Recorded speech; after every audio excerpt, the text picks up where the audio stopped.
Welcome in, everybody.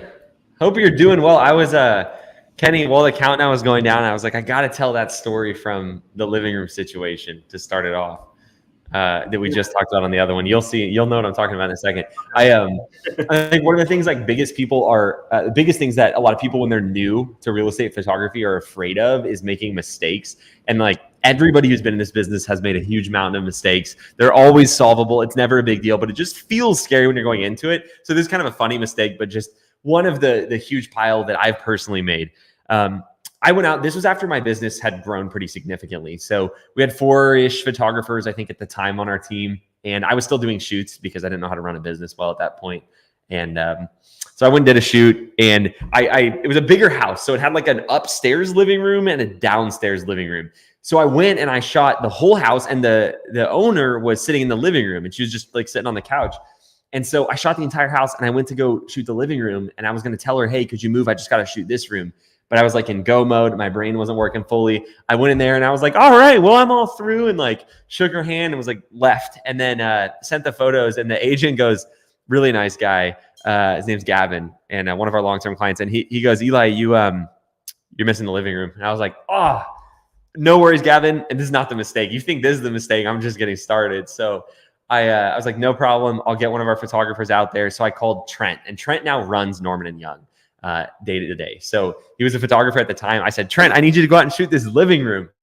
And so he goes out and he shoots the living room, and then we deliver the photos the next day. And he shot the wrong living room because there was 2 living rooms. So he shot the one that I had already shot after I missed it. And I called the agent. I was like, Gavin, I'm not sure there's a good way to tell you this, but what happened is I went back out and I shot my photographer shot the wrong living room again. It was fine. It wasn't a big deal. I like that story because it's like stuff's just going to happen. And a couple of things, and if you have a question already, like drop it in here. But one of the first things that will probably come to your mind is like, what am I going to tell them to get out of this? And your brain's going to be like, I could tell them the SD card broke, or I could tell them our photographer's camera broke or something. And it's like, dude, just don't lie. Tell them the truth, you know? So I called him. I was like, Gavin, here's what happened. He laughed. He was like, don't do it again. And then we went out there and we did not do it again the third time. So the lesson in that is you're going to make mistakes.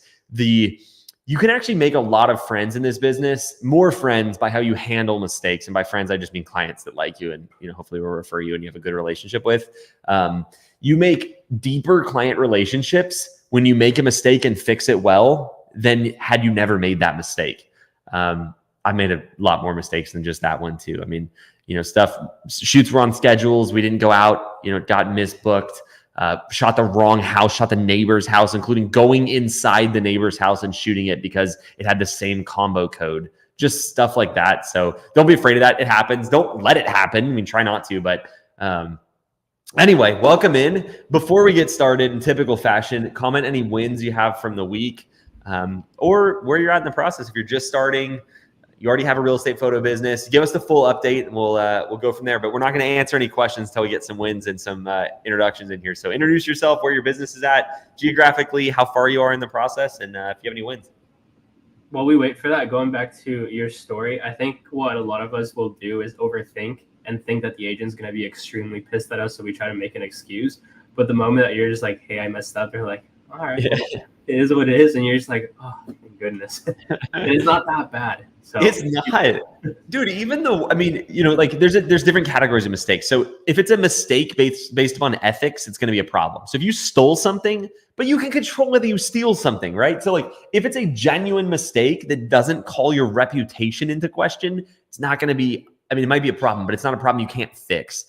And a lot of people just try to prevent every little mistake so they never get anything done in their business. And that's not what you want to do. That's a big, like a capital M mistake, not starting because you're worried about it. All right, we got some wins in here. Skyline Dealer said, huge win, just started last week and got invited to a reshoot of the exterior of the house. I made my first $150. Congrats on the first dollar and I guess the first other $149. That's a big win. That's awesome. This one's a good one. Had my first free shoot the other day, set up all my branding on Spear Order page today. Progress. Nice. What other wins do you guys have? Okay, here's one. Hey, everyone from the UK, started real estate media in November. First paid shoot in January, first 1,000 pound month in April, and first 2,000 pound month in May. Congrats. Yes. You're a regular on the live, so we're glad to have you in here. What other wins? We got to get a couple more before we start going. We got Burley outsourcing. Finally decided to hire a video editor rather than trying to learn video editing software. Dave, because I love you, better late than never is what I'm going to tell you. Darlene said I had a forced halt on my supplement gig, throwing myself into media, lots of opportunities popping up everywhere. Darlene, not glad to hear that it was a forced halt on that, but I will say, and every situation is different, but I will say when I hear someone lose their job or something that forced them to go all in, the vast majority of the time, it was like the turning point in their business. Because I think it's not only is it hard to do two things, balance a job and a business, it can be done. Everybody has to do it at the start. Most people that start this business have a job while they're doing it. But when you start to get busier, that job holds people back a lot more than it gives them security, I think. And so hope that's a start of something good for you. Mason said, not going to lie though, Eli, IG method is sucking for me personally. Mason, tell me all of the details. So how many messages you sent, what you're offering in your message, and then if you're brave, drop your Instagram handle in there, and I'd love to look in it for you.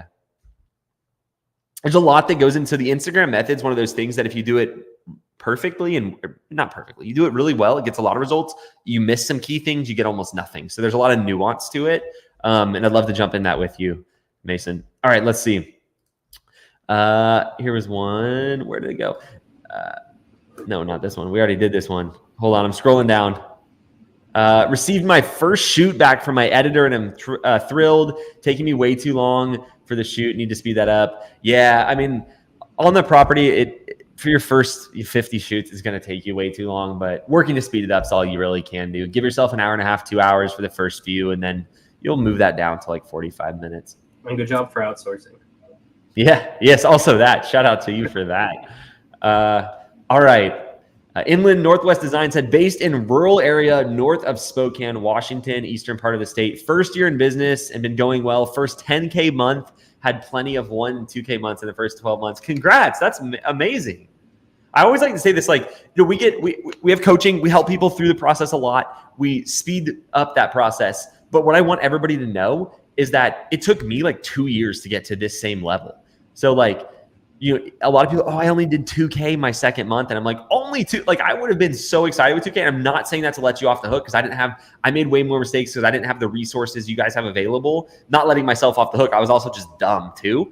But everybody's got to run their own race. So congrats on that. 10K is awesome. Let's see. On that reshoot, I did get to give my information to a realtor that had showed up to do a showing. Nice. That's nice when that happens. It happens actually kind of a lot. You're there shooting and they book a showing. Nice. I'm still far from hiring a photographer, but I'm wondering how many shoots does one photographer do? Like, at how many shoots per day or week do you think I should hire? Yeah, good question. So we recommend 15K a month. When you're around that range, that's when you hire. And they're going to do 3 shoots a day average, work about 30 hours a week, something like that. And just for everybody's info, if you're already doing more than 10K a month, I just put together and filmed this week. It's been like, you may have seen on the news, crazy rainy in Miami. So I've been like shut in my office. So I put together something that I think you're going to really like. I call it an advanced training, but it walks through how to scale your business if you're already doing more than 10K a month. So if you're between 10 and 20K a month, it's a really good resource. Now, if I could remember the link to send you guys. We put it there. Oh, Mr. West, bless you as always. The link is in the chat. Is it? Or where is it, Mr. West? The description? It's in the description. Okay, it's in the description. So check that out if you're doing more than 10K a month. All right, let's move on. Which one do you want to hit, Kenny? Is there any? Let's see. Looking through. This is a Mason replied. Oh, TriStar Media Co. Okay, let's see. There's a there's the key right there. yeah, Mason, it's a numbers game. I ask because I've had that be told to me like 1,000 times. And so I'm like, all right, share me all the data. But like generally it's your either profile's not set up well. Most of the time it's a number of messages thing. So like a lot of the people that we work with in coaching, so we know what's going on with them. I mean, the ones that are successful are sending 750 plus messages over a 6-month period, plus being the keyword. So it's definitely a numbers game for sure. Mason, a few other things. I just checked out your Instagram. It's not complete. So definitely like when agents look you up, they're like, okay, so his Instagram isn't complete, which is okay. But I would definitely like have 9 photos in your grid, have at least 2 more photos of you, and then maybe your profile photo, have it be a headshot. Because right now I see your whole body, but can't really see your face, so I don't really know who you are. And you really want to put your face like up front and center right there. So just make sure to do that and send a lot more messages. What's up, Owen? About half do our packages, but that's been a hard fought battle, so to say. So like most agents are just going to want a la carte until you really show them what's in packages. So it depends on what ratio you're getting, Owen. We'd want to start with like what the actual number is, but a good way to get people ordering more is the clients that are your like long-time high volume clients that only do base photos. Start throwing in stuff for free, just give them a taste of it. So like if they never order aerials, do some drone photos one time. Just start doing that because you're already getting paid for the shoot. It really doesn't cost you more, but then they'll start to be like, "Ooh, that was cool," and that's how you ramp it up. Chris, about 30. Oh, go for it, Kenny. I was just gonna say the same thing that you're saying. 30 hours a week is what we aim for. Yeah, in slow season they don't get 30. But a 30 is kind of the max. Mm-hmm. So the link, I was wrong. Kenny already put it ahead of time in the description on this video. Yeah, we'll drop it in the chat. That's for the advanced training. If you're doing less than 10K a month, guys, don't go to that. It's not for you yet. Not saying you can't watch it and learn ahead, but what I think actually is a pretty big mistake that a lot of people make when they're building a real estate media business is there's a lot of things you need to do as your business grows, but the order that you do them in is very important. And so I'm not saying don't go watch that 10K plus training because it's not good info. It is good info. It's just ahead of where you are. So if you're doing more than 10K a month, or maybe if you're like 7 or 8K, you could squeeze in there. But generally, it's just like, it's important to me that I give you the right info at the right time. And so just my quick disclaimer for you. All right. Sydney, shout out to you. Also, you have a great last name. Just finished my FAA exam today and I got an 85. No question. Want to share the win. Thanks, Sydney. Good job. Glad to have you on the live as well. I like doing the lives, honestly. Some days I'm like, oh man, that's late because it's 6:15 my time, and I'm like, I want to go to dinner, and then I get on here, and I'm like, this is fun. It's kind of corny, but like I like spending time with people who are trying to do something in their life, and so like starting a business is fun. Like those are the type of people I like to be around. So isn't that one of the main reasons why we started coaching too? Because like we actually get to be hands-on with everyone versus just selling the course. Yeah, definitely. It's fun to see the wins too in like a more meaningful way. So, all right, let's see. If you have a question, drop it in the chat. I think we're mostly caught up. Dave, we could do one. Would everybody here find it valuable if we did an Instagram critique? And if you don't know what that is, basically the Instagram method is where you use an Instagram profile to message agents, but if the profile doesn't look right, you don't get a lot of results. So we did one before and it's archived in the lives. But if you guys want me to do one again, I can pull in some of your Instagrams and review them. Let us know. Genuinely want to know, because if like 3 people comment, we're not going to do it. But if a lot do, we're going to. Okay, couple so far. I'll let that pan out. I know there's a little lag. All right. Let's see. I think we're caught up on questions. So drop them in the chat if you have more. Wins are welcome any time of any day, any hour. So you can drop those in too, but we're here to answer your questions. So we're available. Ask them.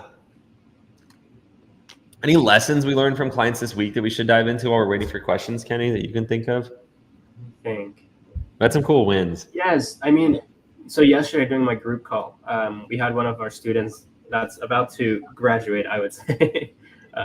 He's very happy and all that, but he was talking to the new people that just enrolled in coaching and just started coaching. And he was telling them, like, one of the things that he regrets is that he didn't go, like, during his, now he's pushing, but like when he first started, he was a little bit scared. And what he was telling them is like, just push from the very beginning. Don't be scared to send that DM. Don't be scared to try to be out there and get those clients.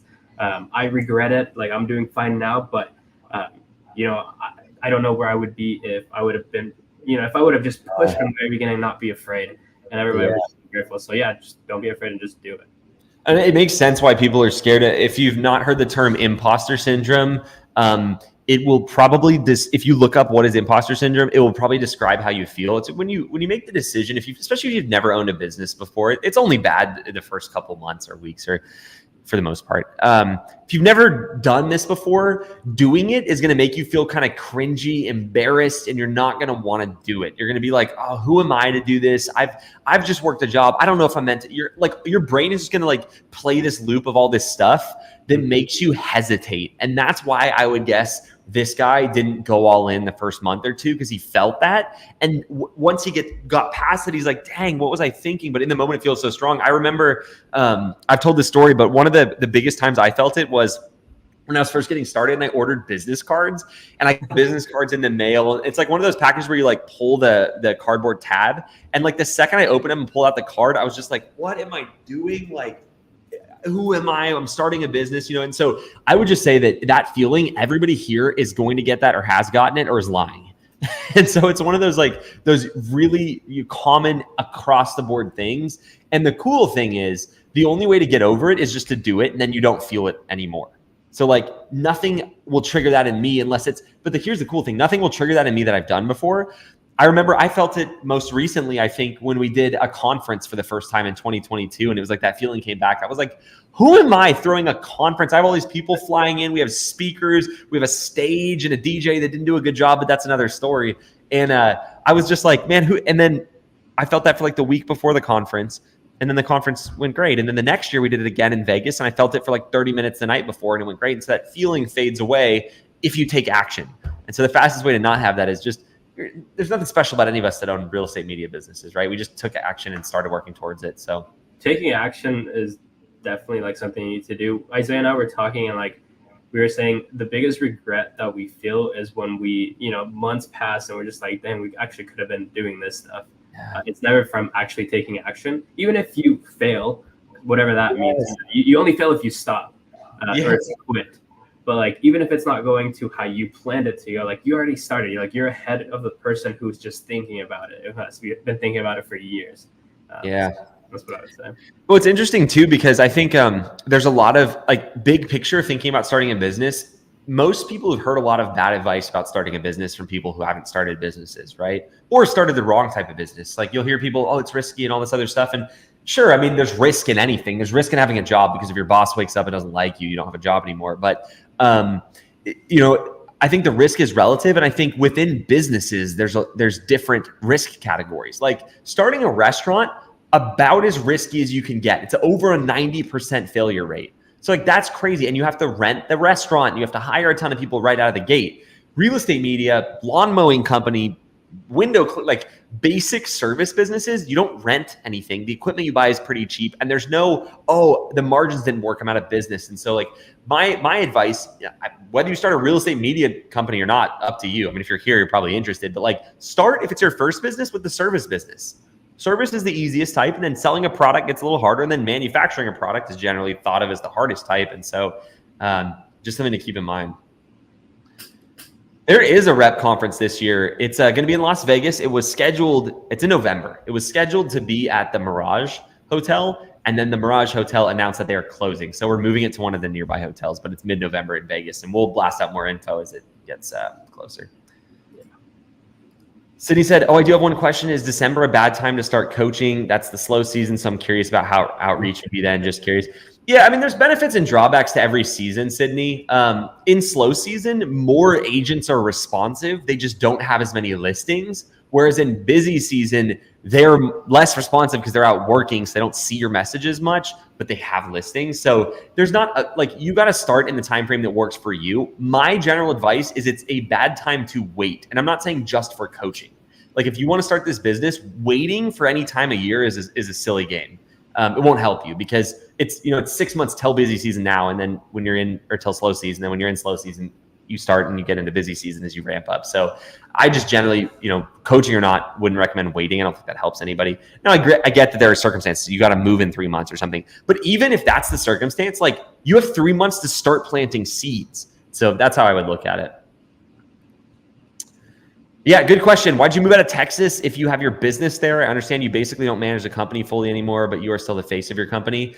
So with Norman and Young, my photo company, I don't manage it, and I'm not the face of it at all. In fact, a lot of our clients don't even know who I am. And so for my photo business, I don't need to be local. I have a great team there. Trent and Kayla do an awesome job running it, and they manage the business. I don't do anything with it. With Real Estate Photographer Pro, our coaching business, we have 20. How many people on our team? Well, by Monday, it'll be 23.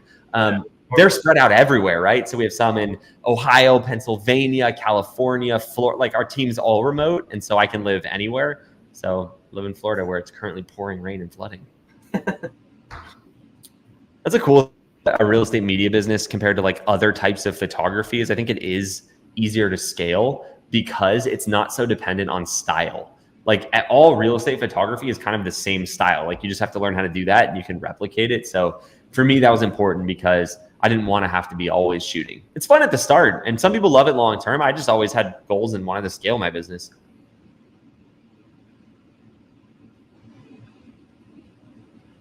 Let's see. Can you share some tips about indoor shots with windows? Oops, I almost deleted your comment. How do I balance the exposures? Yeah, so how you do this is through 3-bracket HDR. What I'd encourage you to do is go to my YouTube channel, and then there's a video on how we shoot all of our real estate photos, but we shoot them as 3 brackets, and we have an editor blend those, and that gets the full balance of light. It's almost impossible to do in one photo. Owen, this is a very good question and kind of fun. I'm smiling already because I will have to I'm going to give you guys some context because it's not possible everywhere. Mr. West, without giving away his name, what is Jay's highest month? Do we know? I mean, it's in the 50s. 50, let's see. 57, I want to say. Yeah, I would say 57. So yeah, the most we've ever seen Owen is like in the high 50,000 in a month as a solo. Now I would say the guy I'm referring to, I'm not going to blast his name. We'll just give you his first initial, which is Jay. Him and his wife work together. So it's kind of like a 2-person team. He shoots and she does a lot of the admin work. I believe that's how they have it. High 60s. High 60s? Yes, sir. Oh, did you just check? Yeah. Okay. So yeah, I will say that is super rare. And let me give some context on this because most people here are not going to be able to get anywhere near that as a solo. He did about 70 projects at $1,000 average order value. And so it's like he makes 4 times more per shoot because he is in the Pacific Northwest. You get a really ridiculously high average order value in the Pacific Northwest and sometimes in California, which can boost that, but obviously it costs more to live there, but not that many times more. So he's doing really good. I would say generally the highest we see is in the 30s. That's like a pretty consistent, now I don't recommend that though. I actually think that's not a good move. I think there's no point in being solo if you're making 30K a month because you can hire someone to do it and scale more. So I recommend hiring around 15K a month. You'll get fully maxed out at about 20K in a typical market. One of my students is feeling it. He himself has hit 40K alone in is this T? Just a little bit over a year, which is insane, 40K. And yeah, he is stressed. We're gonna jump on a coaching call this weekend, and because I texted him yesterday. And I said, dude, we gotta sit down. It's been over a month since we've talked about this. It's definitely like a 2-month talk that we've had also about this. And this is not T, this is W. That's all. This is W. Yes, sir. We're actually going to sit down, go through all these candidates, and we're gonna hire someone. We're gonna schedule a Zoom interview. We're gonna do all that because he needs to hire. Yeah, and that's why I recommended it not being smart to wait, because if you're able to, if you're making 15K plus a month, you can afford somebody part-time. You don't want to get where you're so busy you don't have the time to hire properly. So that's why we recommend doing it a little bit ahead of schedule. All right, let's see. Let me scroll up and see if I miss any. Ooh, this is a good one. How do you compete against established real estate media companies in your area when you were just starting out? All right, I'm going to let you all in on a secret that's not so secret, but it is so you all could take clients from my business so easily because you can do something that I can't do. We have a big team. We have a different person answering the phone, different people that go to shoots. As a real estate agent, I'm not a real estate agent, but if I was, as a real estate agent, it would be important. It would be a benefit to me to work with a solo operator because you text them whenever you need anything. They're the one doing the shoot. It's one person, the same person every time. So the way you compete is by offering things that I can't, which is it's all you.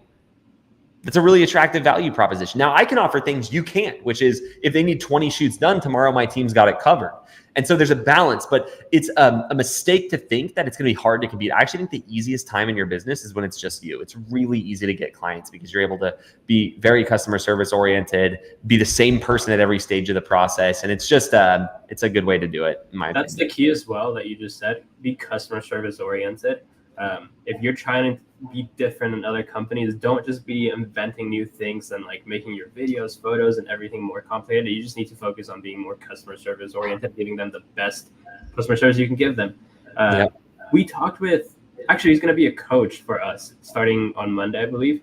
And that's something that he mentioned that really stuck out to me. He said, yeah, when I was starting my real estate photo business, I thought I was the only one in my area. It turns out there's a bunch of other competitors that were bigger than me. I just didn't look at them as competition. I didn't even realize they were there. I just did my own thing and thought that I invented this thing. And so if you're gonna look at your competition, see what they're doing and what's working, but don't compare yourself to them and being like, crap, I can't get clients because they're here. So don't. We gotta get. Yeah, speaking of that, we have a guy named V is joining our team, and we'll get him on a live very soon. He has a real estate media company that well over 300K a year, and joining our team full time as a coach because his business is getting to the point where it operates without him, or operates without needing him. And so we'll get him on the live soon. But adding another great experienced coach to our team.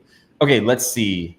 Have you received offers to sell your company? I wonder how much they've offered you and if you consider it a good movement. Yeah, we received one informal offer, and typically, I mean, this one was about 3 times annual profit. So let's say you have a business that makes 100K a year. That offer would be generally about 3 times that if it's running by itself. And so that's typically what that looks like. That's a cool thing about you're building a business versus a job is like, if you build it properly, you can sell it. Now, it's not easy to sell it, but it is an option, which is cool. We actually did a YouTube video. If you look it up, is the title have Jack in it, Kenny? It does. Yeah, Jack's story. There's a video called Selling His Business or Jack's Story or something on my YouTube, but it was a rep member who started his business, grew it for 3 years, made 100K a year in profit himself, and then sold it over 100K a year in profit, and then sold it for $325,000 the earlier part of this year, which is super cool. Let's see. All right.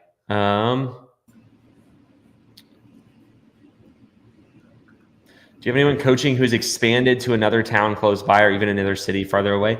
Yeah, I mean, in the forward coaching, Owen, there's multiple people that have multiple locations. Generally, they regret doing that too soon. So I'm not sure, like, let me know a little bit more about what's driving the question just so I can answer accurately. But yeah, I mean, there's people with 2 or 3 markets that wish they had one because it's just, sometimes what happens is you get to like 25K a month in your city and you're like, man, you know, it'd be easy to get to 50K a month is just start another branch and get it to 25. It's almost always easier just to get your original branch to 50K a month. But yeah, let me know if you have like a specific angle on that question. Okay. Yeah, this is good advice. Just go try it. You'll never know until you try. Lee said, how much should we put away for taxes? I mean, it depends on a lot of things. Depends on your expenses, everything like that. Of your profit, I think the safe number is put away 30%, but most people are not going to pay anywhere near 30%. So you put away 30%, you only end up paying 21%, you're happy. But 30% is a pretty safe rule until you start to make 400 or 500K a year, and then you probably need to put away a little more. Let's see. 400 or 500K take home, not revenue. You only get taxed on your take home, of course. All right. See if we missed any. I don't think we did. Do you have any other platforms? What do you mean by this? I like Portal Spiro, but hate that you personalize more the website. What do you mean? Let me know and I'll answer. I would, man, the button to like click the question is awfully close to the button to delete it sometimes. I would like to move to Denver one day, and I'm in Portland, Oregon. It's fine to take my time. I'm just curious if it's viable. Yeah, I mean, and a lot of people do. One of our coaches, Todd, who also owns Spiro, he serves like Ohio, North Carolina, like multiple markets in Ohio, and I think one in North Carolina. But yeah, it's totally possible. I just think like a lot of people do it too early. They're like all excited about expanding. They're doing 20K a month. I'm like, don't do it until you're doing more than 20K a month. Hello, Michelle. Welcome in. All right, let's see. I'd like to build my business for 5 years or so while my fiance is in school, get it to the point that it runs without me, and then start all over in a new market. Yeah, I mean, 5 years is a long time. A lot can happen in 5 years. Have you ever used scrubbed info from Zillow to keep track of the big player agents in your county?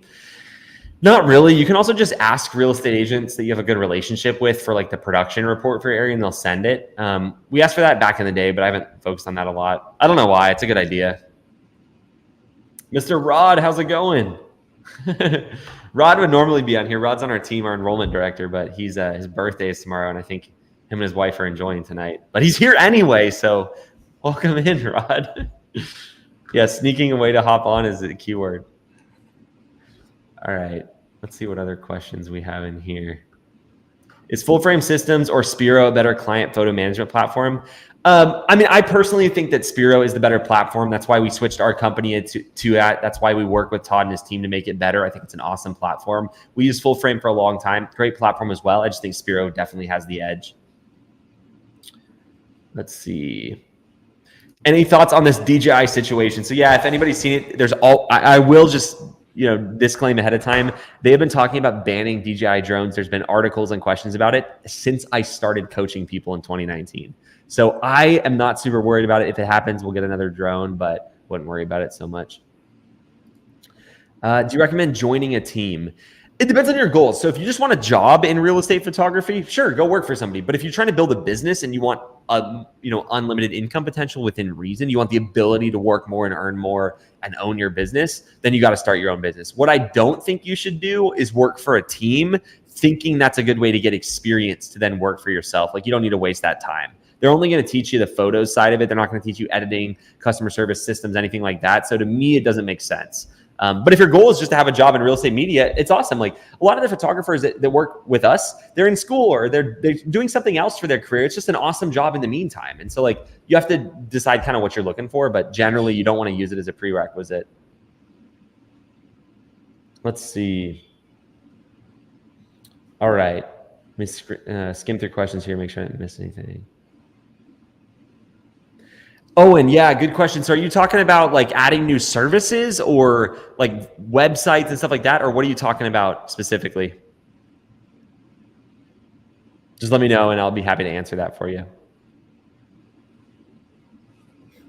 Yeah, Lee. So that's why we have the calls. You can talk about it specifically because I can't just like blast it out. I have to make sure that you know the different parts that goes into it. But we have a safety net in coaching, which basically says there's things you need to do. And if you do them and you don't get the result that we talk about, then we give you your money back or a portion of it. And I want you to talk specifically to the team because we need to make sure you're aware of all those things. The reason those things are in place, it's not fine print stuff. We make it very easy. The reason those things are in place is because it's not magic what we teach, right? So we've just reverse engineered what works and been like, we'll do this, and that's how that works. We obviously can't guarantee that you get to a certain place, but we can tell you what we do if you don't get there. And so that's how it works generally. But Rod, who's in here, is happy to talk with you about that. Aaron on my team may be in here. Philippe, I don't know who else is in here, but feel free to just go to the repteam.com/apply, or if you've already talked with someone on my team, just ask them about it. They'll go in depth and show you what it looks like on our contract specifically. Cameron said, yo, Rod, you're the person I talked to first when looking at coaching. I'm in my month 5 and recently hit 2K in a month, $25 short. Thanks for talking with me. Nice, Cameron. Keep the pressure on. You got another month and a half. We want to get you to more so 4 or 5. All right. Oh, nice, Lee. Yeah, he can. If you want to clarify, he'll dive in with you specifically. All right. Let's see. Let me scroll up and see if I missed any. I think I'm caught up. Cool. What you got, Kenny? I'm just trying to look for one as well. Oh. Skyline, you can go to, I'll put the link in the chat, replunch.com/apply. You can go there and book a call. It's a quick application. You talk with the team. Coaching's custom to everybody. So that's why we're not just like, hey, here's the price. It's not because we want to hide it. There's multiple price points depending on where you're at in your business. So go to that replunch.com/apply, and it'll get you on a call with Aaron, Isaac, Rod, Philippe, or Andrew on the team. One of those 5 guys will be able to talk to you, and they'll get you connected with what you need. Eli, do you coach students yourself still? Yeah, so I don't have any one-on-one clients, but what I do host is a group call. Every student that comes into our coaching is assigned a one-on-one coach on our team, and that person is directly responsible for making sure you make it through the program. And then we all do group calls. So like Kenny does a group call, I do a group call, Jared, the rest of our team does a group call. And we even bring in people who are past successful coaching students, and they do a group call. But your one-on-one coach is a full-time employee on our team that is responsible for getting you through the program. But I don't do one-on-one specifically. It's not a good use of my time. Not that I'm not saying my time's so valuable I can't do that, but it's like it's better for me to be out there trying to figure out what's working today, keeping up to date, making sure everyone on my team is properly trained. So I basically spend time coaching my team, and then they spend time coaching people. Who would you recommend for an editor? Mr. Kenny, can you talk about our process for that? Yeah, so we use Pixel Mob. And if you go to this website, you can get $5 on your first project. Let's see. Find somebody in there that'll match your style. We recommend going anywhere from 60 cents to 85 cents in that range.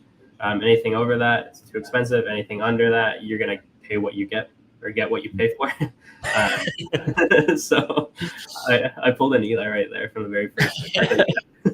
Yeah, what did I say? Speaking of new, so I did just quick backstory because it's funny. But my very first Q&A, it was in 2019. I was really nervous. I had like worked myself up to it. I'm like, all right, it's time for the first Q&A. And this is with at the time the course that we had. People got in there, and I was like, what did I say, Kenny?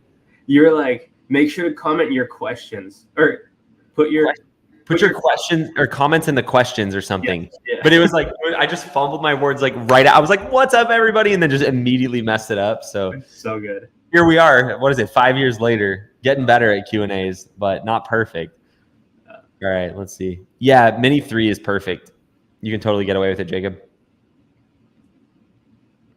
What are you doing on social media for your personal brand and rep to grow? Do you just have a whole social media team? Just curious. Yeah, so we do. I have Isaiah on our team. So Kenny on that side is our CMO. So he manages Isaiah, and then we have a copywriter on our team. We have editors, stuff like that. So really with my personal brand, it's just massive amounts of content that I post. Try to give away, as much as we can up front and show people. So I think, I know this isn't like really topic of the Q&A, but I think a lot of people try to like hide their information, and I'd rather like show you what I'm about so you can make sure that you want to work with our team, and that like the things that we talk about and say are things that resonate with you. And so like, that's why I do this live. That's why I post all that content, because I don't want to just run an ad and get people in that have no idea. Like, we like to do organic content. So yeah, we have a team. It's grown a lot lately too. It up until very recently, like it was just me posting. So it doesn't need to be, you don't need to make it complicated from the start. Okay.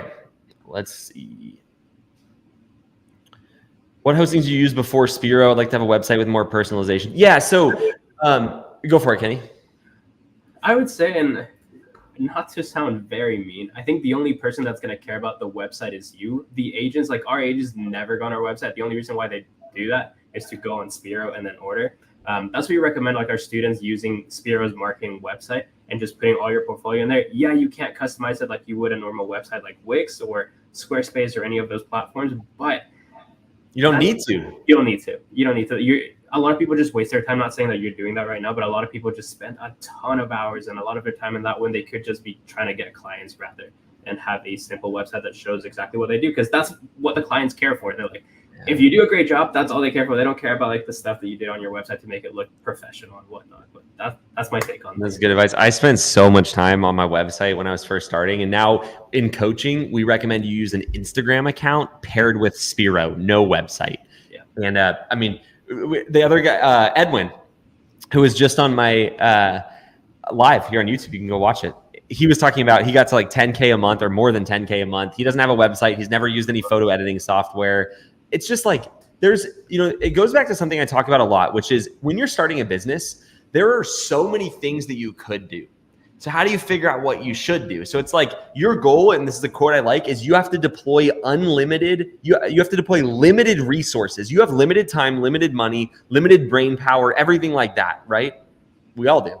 So you have to deploy those limited things against unlimited resource or against unlimited opportunity.